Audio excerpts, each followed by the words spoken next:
Hey, shalom, shalom from your Dutch Uncle John, here to tell you what it is in the Hebrew alphabet, Aleph Bet.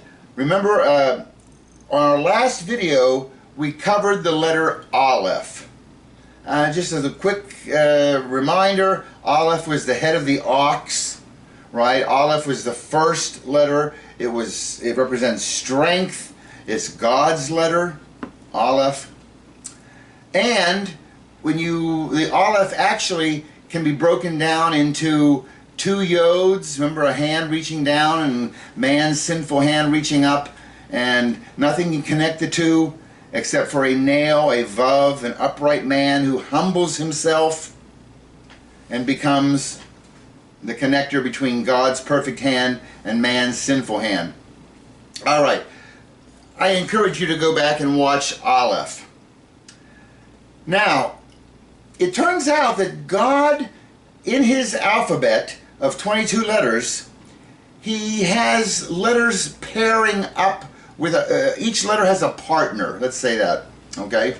And there'll be some characteristic between these two letters that make it obvious that they're partners. You know, now in our natural thinking, here's the alphabet, you would assume here Aleph and Bet are the first two, and then Gimel Dalet pair up, and Hey Vav, Zayin Chet, and continue on pairing up like this.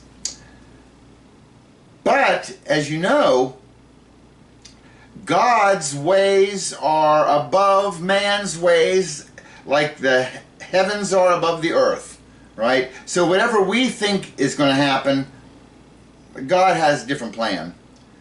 So here in the Aleph Bet, you see, you would just assume, they're the letters, Aleph and the Bet.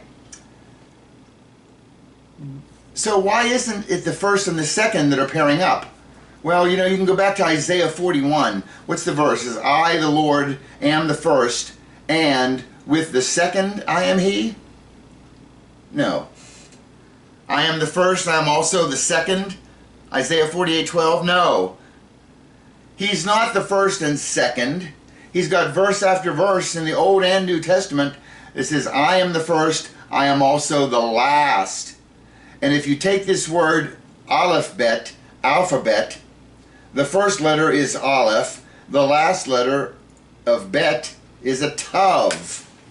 There's your first and last, your Aleph and your Tav. So if you're going to pair up any Hebrew letters, these two are obvious choice to pair up with one another.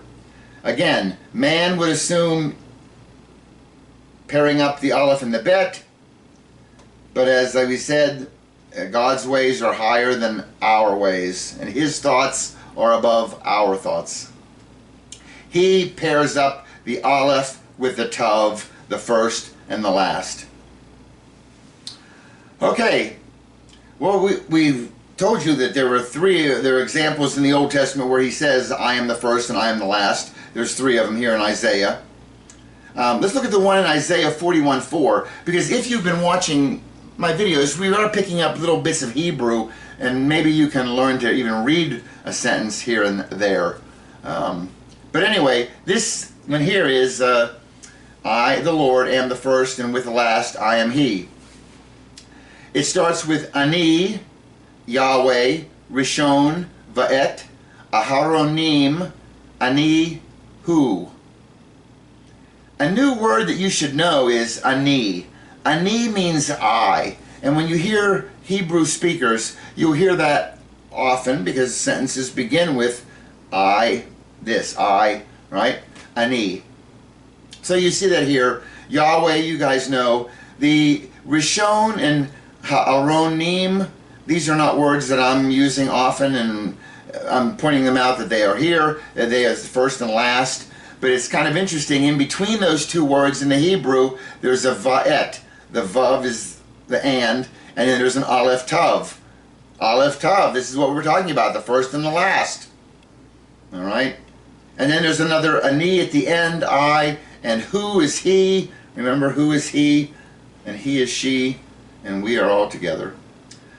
Okay, in Genesis 1:1, Bereshit bara Elohim et Hashemayim va'et haaretz.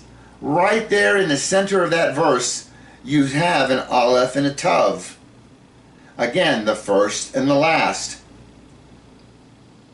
In the New Testament, in the book of Revelation, 3 times Yeshua Jesus says, I am the Alpha and Omega, the beginning and the end, the first and the last, who was dead and who has come to life. We're talking about Yahweh, first and last. If you're going to pair up letters, it's the Aleph and the Tav. So, today's letter is the letter Tav. It's the last letter of the Hebrew. A Tav, its ancient picture, means or represents a mark. Okay? The idea in the old days was, if I agree to buy your cow and pay you so much money, and you give me the cow, okay, we've made an agreement, a covenant, a contract. You would put your mark in the dirt, I would put my mark in the dirt. We've got cross marks. We have now made a covenant. Got it? If you straighten this up, you get the letter T. The Tav is a T. It's a mark. Okay, when you put a mark on someone's forehead, there's a mark, a Tav. That's what it's called. In fact, in Ezekiel 9, verse 4, the Lord said to him, go through the midst of the city, even through the midst of Jerusalem, and put a mark, a Tav, on the foreheads of the men who sigh and groan over all the abominations which are being committed in its midst. So here he's using the word Tav as a mark, okay? 2 crossed marks, picture of the cross, or a covenant. You will find no less than 17,949 Tavs in the Torah, for whatever that's worth. I do want to point out that the Tav is not the letter He, and the Tav is not the letter Chet. They look very similar, and if you're just new to the Hebrew, I can see how it would get confused. Got it? Okay. We said Tav represented covenant or cross, right? And if you remember, if you saw the first video, the Aleph, ox or head, or the ox head, or strength, or God, right? This is Aleph. If you put these two together, the Aleph and the Tav, Aleph is the head of the ox. Tav is 2 crossed sticks. Or Aleph is God and Tav is the cross. You know, you can also look at it as the Aleph is a bull. Aleph is a bull, and Tav are 2 crossed sticks. So you actually have a bull on crossed sticks. That's a picture of a sacrifice. Okay, so now let's look at some words that have Tav in it. Now this word does not begin with a Tav. We talked about this one in the Aleph video. This is the word for truth, is emet. Notice it's an Aleph Mem Tav. The only reason I bring this one up is it is showing the first, the middle, and the last letter of this word, truth. And if you want to know the truth, that's a good thing to do. Look at the first, look at the middle, look at the last, look at the whole picture, and you will know the emet, the truth. And if you'll notice that each letter of emet stands on 2 legs, the Aleph, the Mem, and the Tav. And Deuteronomy 19:15 says, on the evidence of 2 or 3 witnesses, a matter shall be established or confirmed. So it's just nice that how God wove that into his word emet, truth. And the word truth, emet, if you subtract Aleph, if you try to take God out of truth, you're left with met. Met is the Hebrew word for death. Very clever God.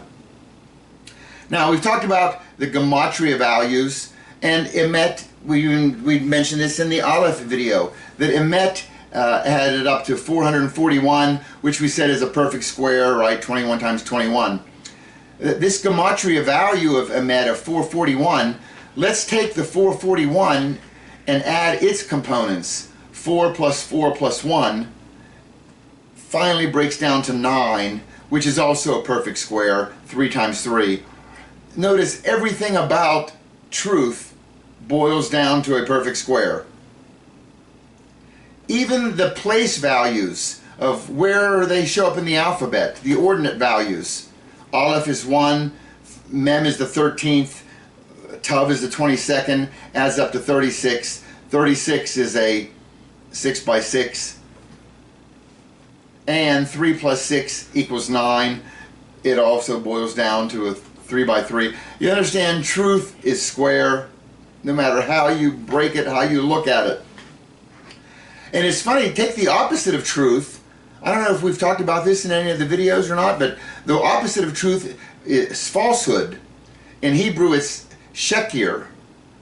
Okay, it's a shin, kuf, resh.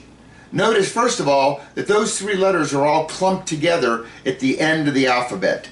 So if you're trying to get the story, the truth, you're not seeing the whole picture. You're looking through a tiny little pinhole. You can see the kuf, resh, and the shin. And those 3 are actually out of order for sheker. It should be shin, kuf, resh. The alphabet has kuf, resh, shin. All 3 of them in the wrong position. And each one of them, each letter stands on one leg. So a little wobbly there. If you take the Gematria of sheker, 300, 100, 200, 600, 6 plus 0, 0 breaks down to 6. Falsehood always breaks down to 6. Truth always breaks down to 9.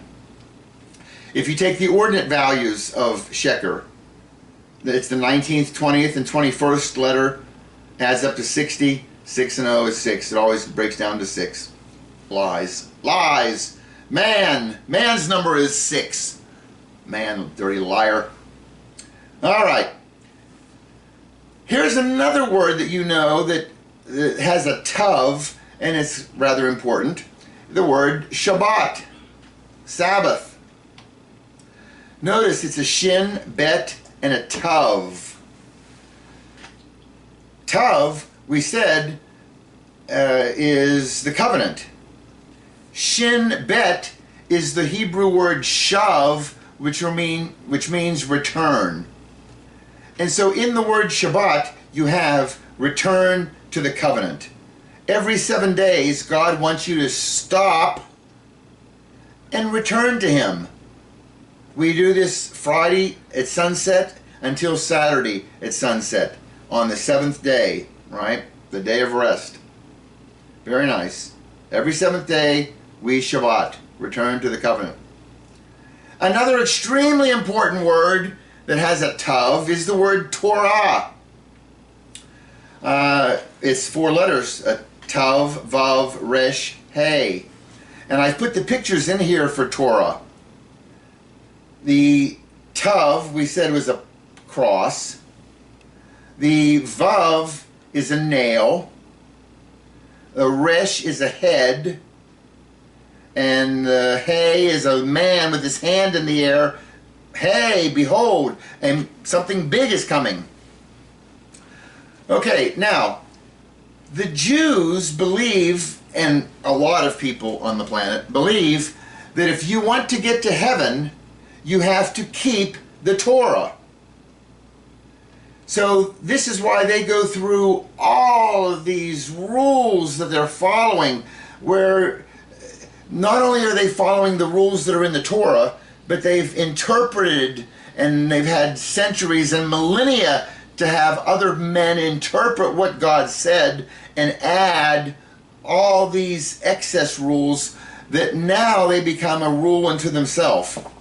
You know, here's an example. If you're going to walk to the synagogue and it's the Shabbat, it's Sabbath, and you have a runny nose, you are not allowed to put this tissue in your pocket and walk to the synagogue, because that would be carrying something, and that would be considered work, and you're not allowed to work on the Sabbath. You can't carry your wallet, your car keys, your house key, your tissue. Nothing is allowed to be in your pockets. Now, is this what God had planned You know, if this is the requirement to getting to heaven, of following the Torah to that degree, I promise you no one will be in heaven. What's happened is they've created this Torah into a law unto itself. And if your mission is to keep the Torah, it's impossible. So how do we get to heaven? And let me tell you, God did not give the Torah so we would keep it and go to heaven. That was not the purpose of the Torah. The purpose was so we would look at it and say, this is impossible. I've broken all of them already. There has to be another way. And it forces us to turn and see the other way. And what is the other way? Well, let's take the word Torah, because Torah, most people think that is the one way. Let's look at the word Torah backwards. It's the letter He, which is behold. It's the letter Resh, which is the head or the chief man. It's the letter Vav, which is nail. And it's the letter Tav, which is cross. The other way, and the only way to get to heaven, is you need to behold the head man nailed to a cross. He's got the solution in the word Torah backwards. Most people are trying to get to heaven keeping the Torah. Impossible. Now, in the Torah, there are 613 commandments. 2 of them were given directly by God. This is just a little rabbit trail to just tell you a little bit about the Torah. 2 of them, were given directly by God there at Mount Sinai. The first one, the mountain is smoking and thundering, right? And there's a big cloud there. And the first one is, I am the Lord your Elohim. And the second one, God says, is you shall have no other gods before me. You shall not make for yourself an idol or any likeness of what is in heaven or on earth beneath or in water under the earth. You shall not worship or serve them. For I, the Lord your God, am a jealous God, visiting the iniquity of the fathers on the children, on the 3rd and 4th generations of those who hate me. Okay, so the 2 commandments that he gave from Mount Sinai, when he did that in the thunder, the people were scared and they said, no, no more. Please, God, tell God to give the rest of the commandments to you, and you will give them to us. We don't want to hear directly from God. So that's what happened. God gave the other 611 through Moses. Okay? And it's interesting, the word, and the other 611 start with commandment number 3, right? Don't take the name of the Lord your God in vain. Commandment number 4, remember the Sabbath to keep it holy. And then some thou shalt, these are the 10 commandments, right? But those 611 were given through Moses. And the word Torah, if you put the Gematria values in, Tav is 400, Resh is 200, there's your 600, Vav is 6 and 5 from Hay, gives you 611. Torah is 611, which is the number of commandments in the Torah given through Moses. By the way, the Torah, if you look at the ordinate value is just where in the alphabet does this letter show up. Tav is the 22nd, Vav is the 6th, Resh is the 20th, Hay is the 5th. So the ordinate value of the word Torah is 53. So why is that important? A lot of people today, you hear a lot of churches and they're debating and they're wondering, are we required to keep the Torah? We are saved by grace through faith, right? This is how our salvation comes now. Do we need to keep the Torah? Don't you hear that from people? How many churches are arguing, we have to keep the Torah? Let me tell you, that old covenant, the Old Testament, if you're trying to get to heaven, you have to keep the Old Covenant, the Torah, which is impossible to do. But we are looking at the New Covenant, the Brit Hadashah. Jeremiah 31:31 said, He's going to send us a new covenant, a Brit Hadashah, a New Testament. And in the New Testament, it also has a Torah. Who is the Torah? What is the Torah of the New Testament? It's the same. In the beginning was the Word, and the Word was with God, and the Word was God. Yeshua, Jesus, is the Torah made into flesh. And Yeshua, if you take his name in the ordinate value, Yod is 10, Shin is 21, Vav is 6, Ayin is 16, completely different letters. They add up to 53 as well. It's showing that Yeshua is Torah. So as a Christian, as a follower of Christ, as a follower of Yahshua HaMashiach, Yeshua the Messiah, I am wanting to follow Torah, follow Yeshua. He is my example of Torah. I am not going to try to follow the Old Testament Torah where I can't carry a tissue in my pocket or I can't scratch my head on the Sabbath. Those crazy laws, that's not what I'm going to do. I'm going to keep... What did Yeshua, how did he interpret all of these different laws in the New Testament? So that's my view on keeping Torah. There. Okay. Another word that has the tav is Tanakh. And we've just been talking about the Torah. What is the Tanakh? Well, Tanakh is what the Jews call the Old Testament. Okay, we just call it the Old Testament. They call it Tanakh. It's made up of 3 parts. It's made up of the Torah, which is the first 5 books of the Bible. It's made up of the Nevi'im, and Nevi is a prophet, Nevi'im, the prophets, and the Ketuvim are the writings. Okay, the Psalms, Samuel, Kings, Nehemiah, Chronicles, Daniel.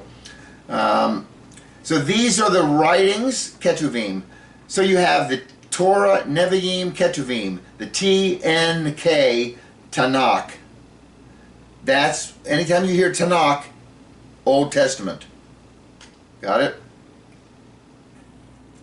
You know, when we mention the word testament, testament is another word for covenant. And in Hebrew, that word is brit. It's a bet, resh, yod, tav.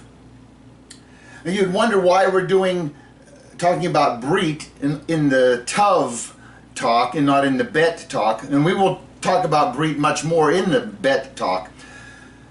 But it has a tav, and this is a special tav, and you need to know what is special about it. But this word brit, covenant, just so you know, there are 7 covenants in the Bible. There's the Edenic covenant made in the Garden of Eden, the Adamic covenant made with Adam, and here are their cross-references. Genesis 3 is the Adamic covenant, the Noahic covenant in Genesis chapter 8, the Abrahamic covenant in Genesis 15, the Mosaic covenant in Exodus 19 through 24. There's a covenant called the Land Covenant in Deuteronomy 29 and 30, and the Davidic covenant in 2 Samuel 7. He also says he's going to send a new covenant, an 8th covenant. And what does 8 represent in the Bible? New beginnings, right? So what is this new covenant? Well, we can find hints of it all through the Old Testament, through the Tanakh, right? Isaiah 55:3, listen that you may live, and that I will make an everlasting covenant with you, according to the faithful mercy shown to David. See, this is, I will make a covenant. Isaiah 59:21, I'll leave it for you to read. Ezekiel 16:59 and 60 talks about a new covenant. In the New Testament, in the Brit Hadashah, the Brit Hadashah, you get it? Brit is covenant. Covenant is testament. Hadashah is new. The New Testament in the book of Romans, chapter 11, 26 and 27. And so all Israel will be saved, just as it is written. The deliverer will come from Zion. He will remove ungodliness from Jacob. This is my covenant with them when I take away their sins. So he's talking about his new covenant. And probably the best example of this is Jeremiah 31:31. Behold, days are coming, declares Yahweh, when I will make with the house of Israel and with the house of Jacob a Brit Hadashah, a new covenant. Got it? In fact, he really, if you go on and read through Jeremiah 31, he says, it is not like the covenant which I made with their fathers in the day I took them by the hand to bring them out of the land of Egypt. My covenant which they broke, although I was a husband to them, declares Yahweh.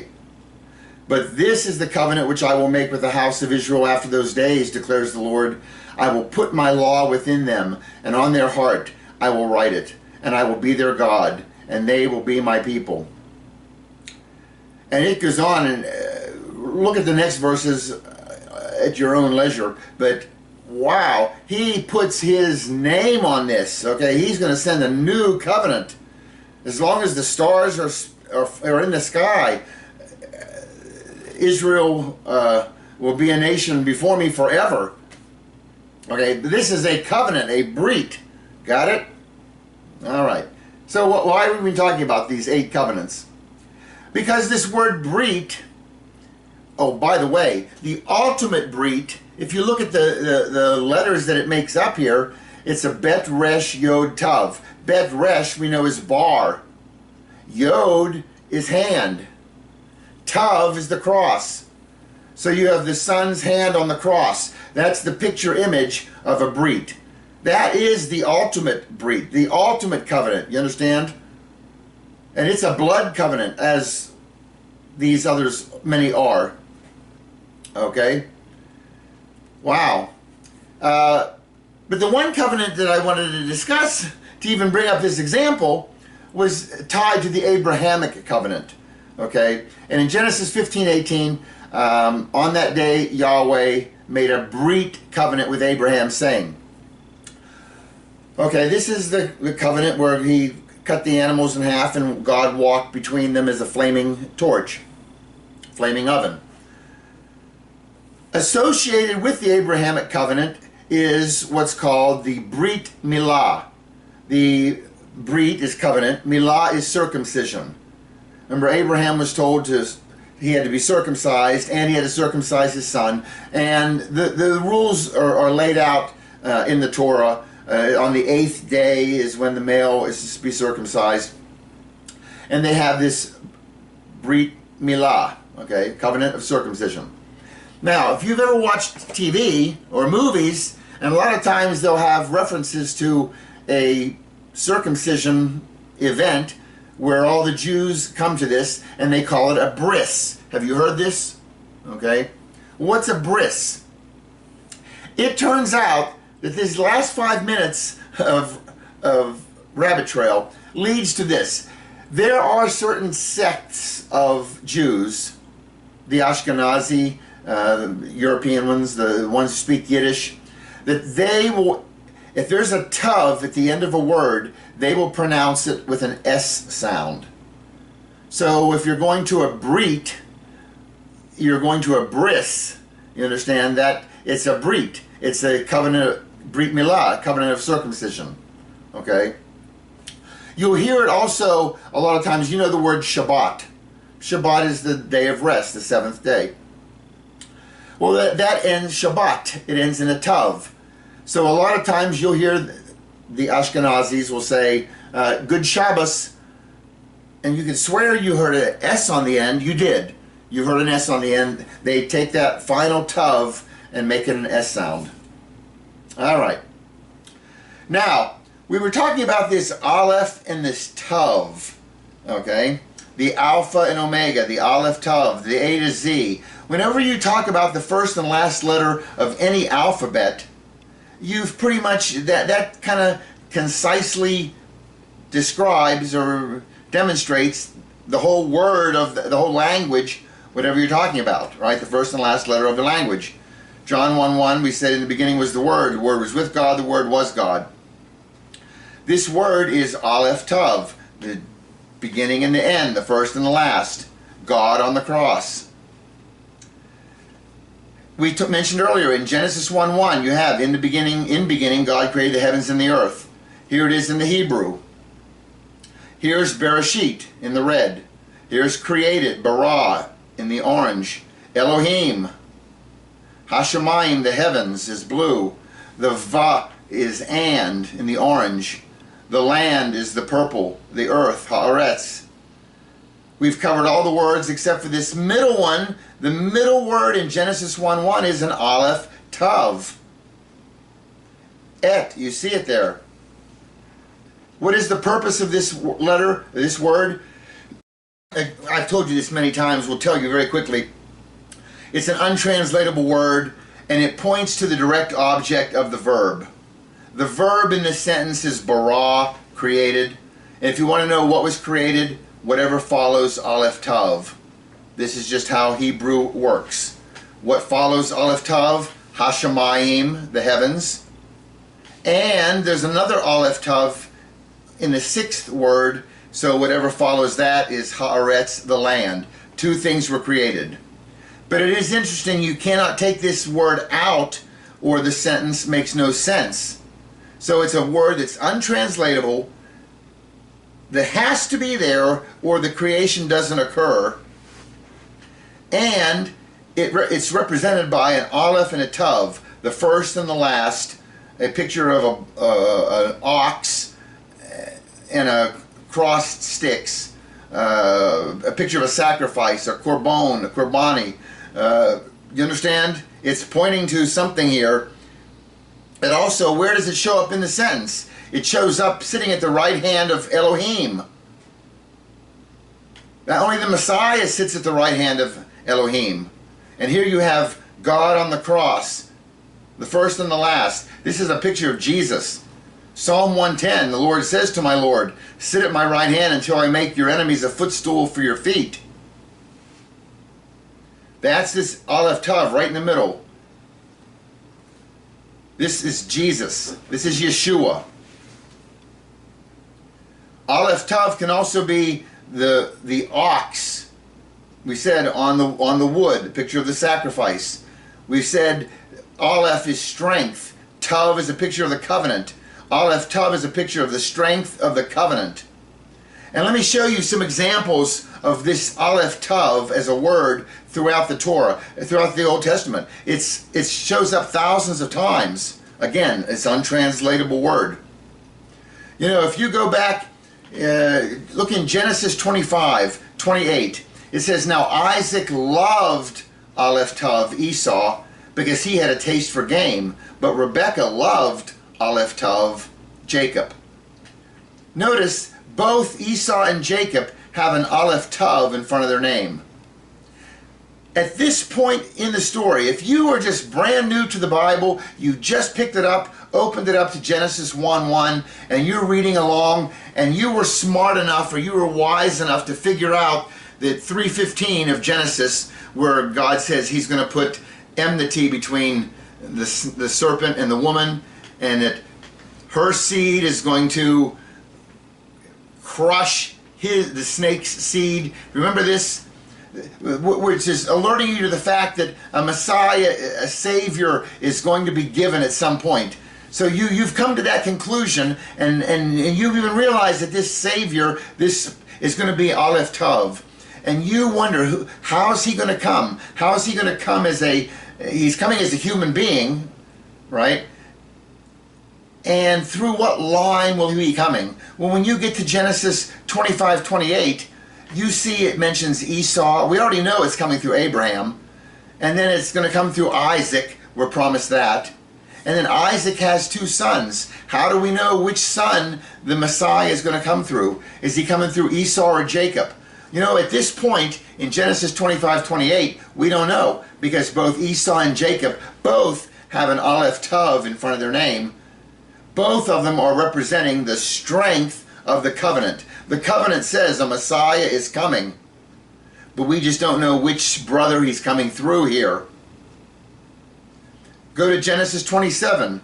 And when it came about, when Isaac was old and his eyes were too dim to see, that he called his older son aleph tav Esau, and said to him, my son. And he said to him, here I am. So in Genesis 27, we still don't know. Esau has an Aleph Tav, the strength of the covenant, in front of his name. Then in Genesis 27:15, Rebekah took the garments of Esau, her elder son, the best that were in her house, and he put them on Aleph Tav Yaakov, Jacob, her younger son. Jacob has an Aleph Tav. So Jacob is still in the running for strength of the covenant. It might come through him. Remember what happened. Rebekah heard Isaac calling for Esau, and so she tricked her husband. She put Jacob in Esau's clothes, and they put goat hair on his arms, and Jacob went in to get the blessing, and Isaac, who's old, and says, I don't think you're Esau. He said, let me feel you. And he felt the hairy arms, and he smelled Esau's gamey clothes and realized, okay, yes, you must be my son. Here's the blessing. And when he gave the blessing, there was no blessing left to give the real Esau when he came. Jacob got it. Jacob is now the strength of the covenant. And after this verse, Genesis 27:15, Esau is mentioned 78 more times in the Torah, and never again has an Aleph Tav in front of his name. But Jacob continues receiving Aleph Tav before his name. You see how important this Aleph Tav is? It's the strength of the covenant.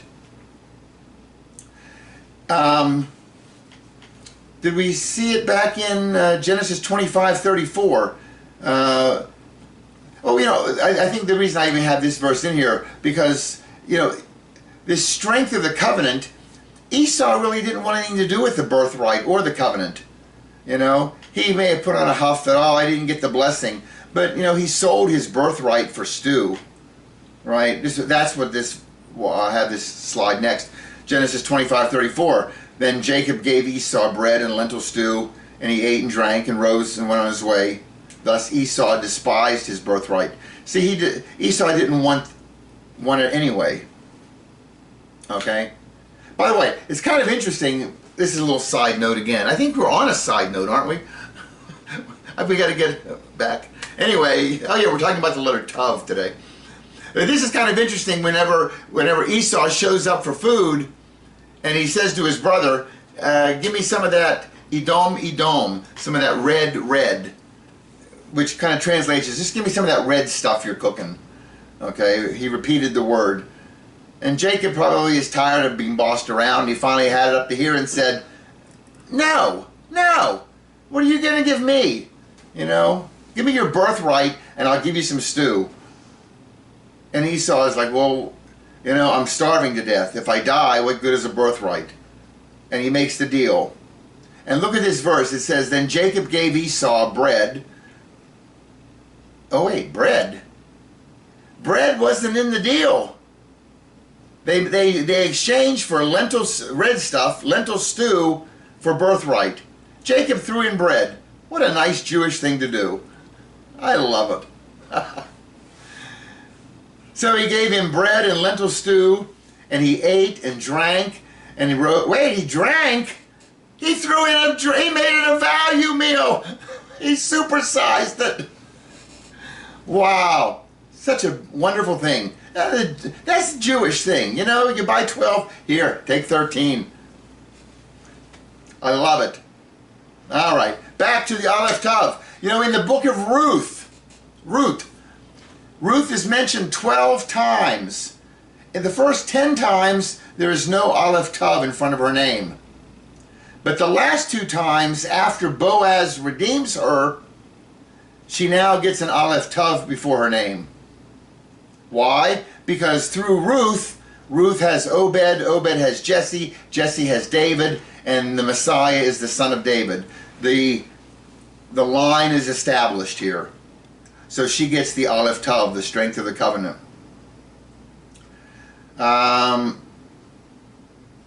Here are the 2 examples, Ruth 4:5. I'll leave it for you to read here. And Ruth 4:13 is where she gets Aleph Tavs. Let's jump to the book of Zechariah.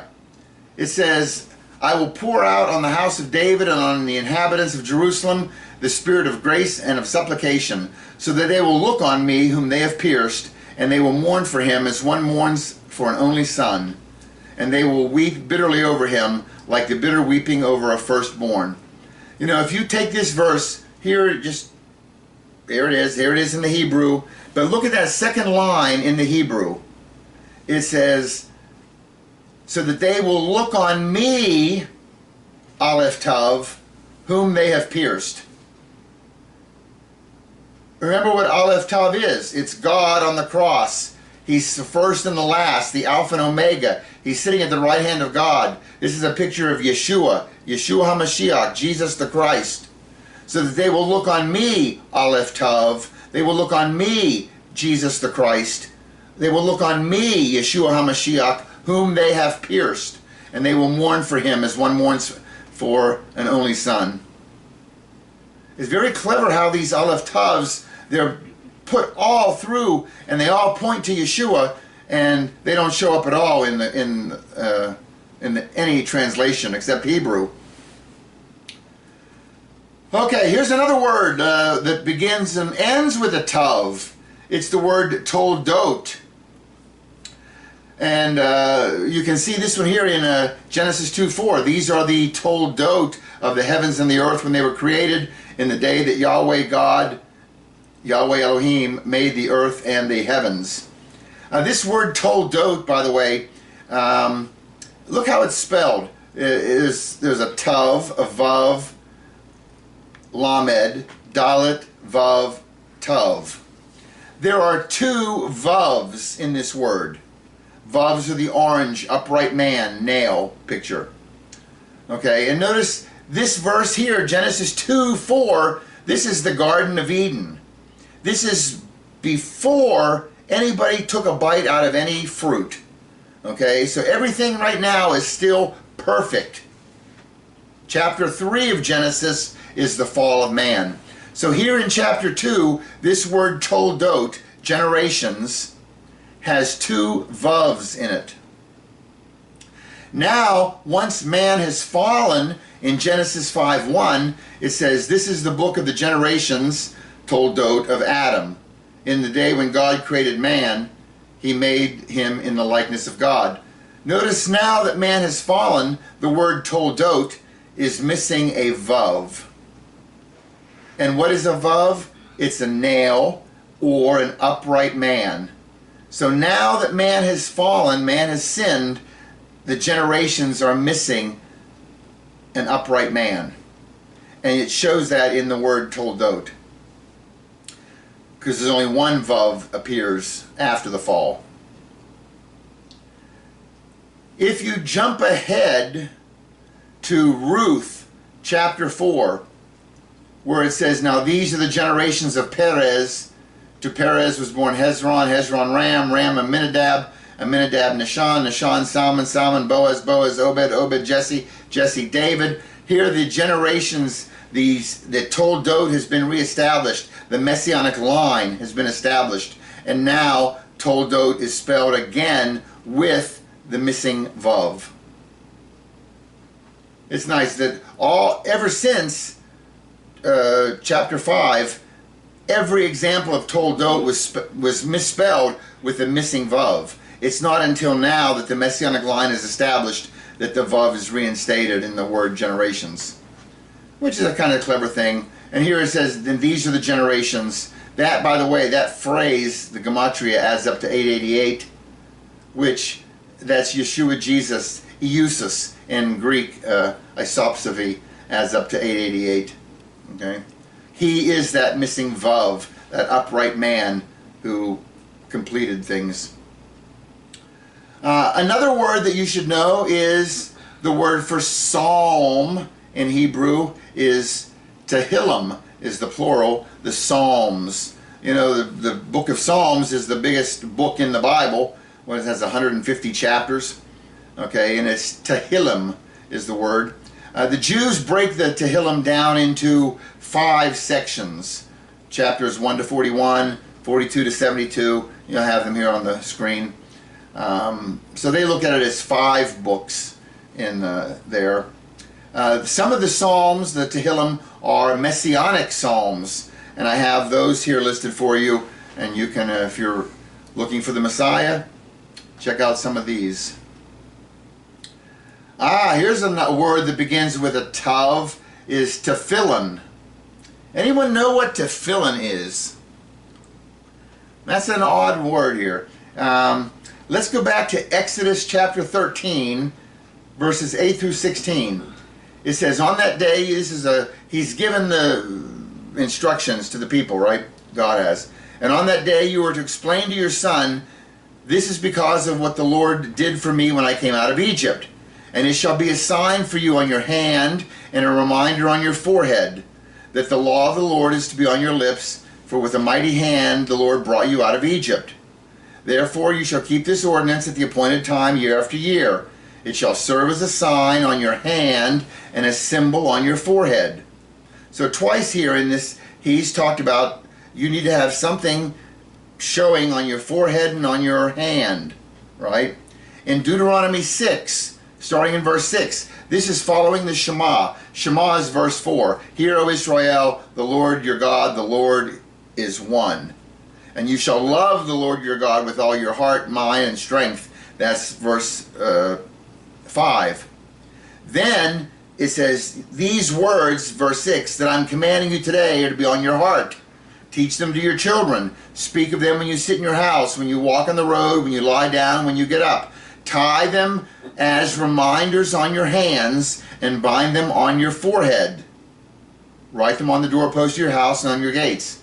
In Deuteronomy 11, he tells them again, write them on the doorpost. Where does it say? Verse 18. Tie them as reminders on your hand and bind them on your foreheads. He's making it quite clear. Now, is he talking physically? Does he want you to take the Shema and put it on your forehead and tie it on your arm? That would be one example, or one possibility. I don't think that's what he means. But believe it or not, there are people, the Jews, many sects, who believe that this is what he means, to physically tie them onto their head. Now, I have here a little bag, okay? It's made of like it's a real nice, soft material, okay? And in this bag, I have a tefillin. I don't know if I'm going to hold this up to make sure that it's in the view. Can you see it in the camera? Okay. It is a little box made out of wood, okay? And I think on this side of it right here is some kind of leather of some animal. Inside this little box is the Shema. They have written these verses that you're supposed to tie. He says tie onto your head and onto your forehead, onto your hand. And then there's a leather strap, and you can see how long this leather strap is. It just keeps going and going, right? And this is put onto your head, and it's tied around and around in a certain pattern, and there's an exact way to tie it on. And they will also put one on their arm, and then this leather has to be tied around your arm. I think there's a total of 17 wraps, 7 here on your arm, and then it has to weave in between your fingers. I mean, it's an exact science how to put this on.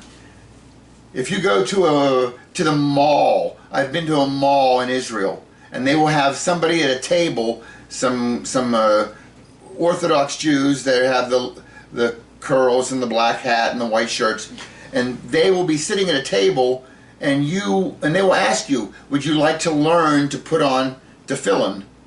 And you could give them a donation, and they will show you the exact, okay? You see it maybe in a bus station. I've seen it just on a busy street, a pedestrian walkway in Jerusalem, where somebody will walk up to you and ask if they can show you how to put on tefillin. I don't think this is what God meant when he said, put this on your, take my words and put them on your forehead and on your hand. You know, maybe he was talking metaphorically or figuratively, but they're taking it literally.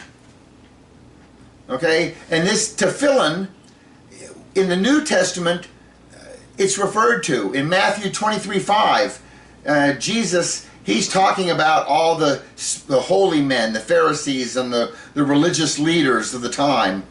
And he says, all their deeds are done for men to see. They broaden their phylacteries and lengthen their tassels. They love the places of honor at banquets, the chief seats in the synagogue, and the greetings in the marketplace, and the title of Rebbe, in which they are addressed. He's talking about the hypocritical nature of the religious leaders. And what did he say? They broaden their phylacteries. What are phylacteries? Those are those boxes. That's the Greek word for tefillin. And Jesus is saying these religious leaders, they're widening their phylacteries and they're lengthening their tassels. Like, look at my box on my head, it's bigger than yours, and I'm more holy or more whatever, righteous than you. And when he talks about lengthening their tassels, the tassels are the tzitzit. Have you seen Jewish men, and they'll have white strings hanging from the waist on both sides? Those are tzitzit. In fact, years ago, what was it, maybe 2013 or so, I was in Israel with some friends, and we were driving from the north down to Jerusalem, and some guys were hitchhiking, and we were at a gas station, and we only had room for one. We took him. He had to get back to Jerusalem because the Sabbath was starting, and he had to be there before it started. And so he was stuck in the car with me for 3.5 hours, and poor guy. But I got in what I needed to get in to explain who Jesus was. He's not interested in hearing it, but he had to get back. But on the way back, we had a little extra time, and we stopped at the tomb of Samuel the prophet. And we took a picture together, and if you see, he's got these tzitzit, the strings, hanging from the side of his pants. Okay? So I just wanted to show you, that is the tomb of Samuel as well. What else? Anything else about tefillin that we need to talk about? I think we're good on that. Oh, you know, that tefillin. I will give you one other example. You know, I was in the airport in Istanbul. This was years ago, and sometimes you'll see Jews in the airport, the Orthodox Jews in Istanbul. Turkish Air is a cheaper airline, and it's a nice hub. You can fly to Istanbul and then to anywhere. And so Jews will fly through there. And I saw a Jewish man, and I walked over to him, and I had a question, a Hebrew word question I wanted to ask him. And I walked over and said, "Shalom, shalom, how you doing?" And he kind of thought I was Jewish for a while. And a bad Jew maybe, wearing my Hard Rock shirt and shorts, but nevertheless, he started talking to me, maybe, you know, any port in a storm. And so I had a pass to go to the first class lounge, and I could bring a guest. He had hours to kill. He and I went to the lounge together. And we stowed our stuff in the lockers and went to look for food. Well, he can't eat anything in this lounge because the kitchen is not kosher. They have dairy and meat in the same kitchen. He couldn't use the utensils. You understand? There's nothing he can eat in there. I, of course, can eat it all. Thank you. So we went back and we found a little corner, and he had his own bread in a bag that he brought. And it had like a chocolate wave through it. And it was very nice. So he takes his bread out, and now he's going to eat bread. Well, before he eats this bread, he has to say a prayer. And before he says a prayer, he has to take off his coat, take off his hat, get his tefillin out of the bag, put it on his head and wrap it so many times, then take another one out and put it in his arm and wrap it 17 times. And then once 10 minutes of preparing are complete, then he stood up in the middle there and he said, in Hebrew, the Hebrew bread prayer. And then he took all that stuff back off, put it back in the bag, took out the bread, took a chunk of it, offered it to me, took another chunk and put it in his mouth. I took the chunk he gave and just looked up and said, "Blessed art thou, King of the universe, who brings forth bread from the earth. Amen." And I ate. It took him 10 minutes to prepare to say a prayer, and I said the prayer. And he knew, because he spoke English, he did all his stuff in Hebrew, but he knew what I had just said. And so he knew that I knew what he was saying in the bread prayer. This is another reason why he thought I was Jewish. It took him 45 minutes to realize that I was not Jewish. We've remained friends ever since, and we still talk and argue on the phone. Anyway, there's another tefillin story that I have. Okay, these are the traditions that the Jews are carrying. They're not the Word of God, in my opinion. Okay, another word that begins with a tav is the word Tishri, and the reason I even bring Tishri up, this is one of the months of the year. Tishri 1. That's the day that in the beginning God created the heavens and the earth. Okay, Tishri 1 is also the holiday that the Jews call Rosh Hashanah. Rosh is head, Hashanah is the year, head of the year, Rosh Hashanah. It's the Jewish New Year. You know, the Jews have two calendars. You have the original calendar that was given at the beginning, and that's where in the beginning God created the heavens and the earth, was Tishri Aleph, Tishri 1. And then at the time of Moses, God installed a new calendar where Abib or Nisan becomes the first month, and Tishri becomes the 7th month. Before, Tishri was the first, and Nisan was the 7th. Nisan, Abib it's the same name for the same month. Two different names for the same month. So sometimes you'll hear Abib, sometimes you'll hear Nisan. It's the same month. So Tishri 1 is the day in the beginning God created heavens and the earth. That's a pretty big, important day. That's bigger than Columbus Day. You know, I see why we should be celebrating that. And here's a picture of the Hebrew calendar, and of course this is just any random year. In the very first year, Tishri 1 would fall on a, what day of the week? What day of the week? On a Sunday. Tishri 1 would be on a Sunday, on that day, on that year that God created the heavens and the earth, right? And then we'd rest on the 7th day. Here's another tav word, tikva. This one shows up two different ways in the Bible. It's a tav, a kuf, a vav, and a hey. Tikva means cord. Remember in Joshua when they sent the spies in and they went to Rahab, the prostitute who was living on the city wall, and they made a deal with her that for helping them that they will protect her whenever the invasion, and that she had to hang a scarlet cord out her window, and when they saw the scarlet cord they would leave that house and not hurt its inhabitants. Okay, well that word for cord is tikva. Got it? And you can see in the verse it even has an aleph tav in front of it. Aleph tav tikva. Okay, so tikva means cord, and tikva is also the Hebrew word for hope.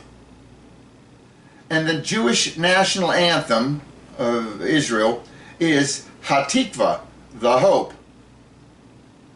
So tikva can mean cord, and tikva can mean hope.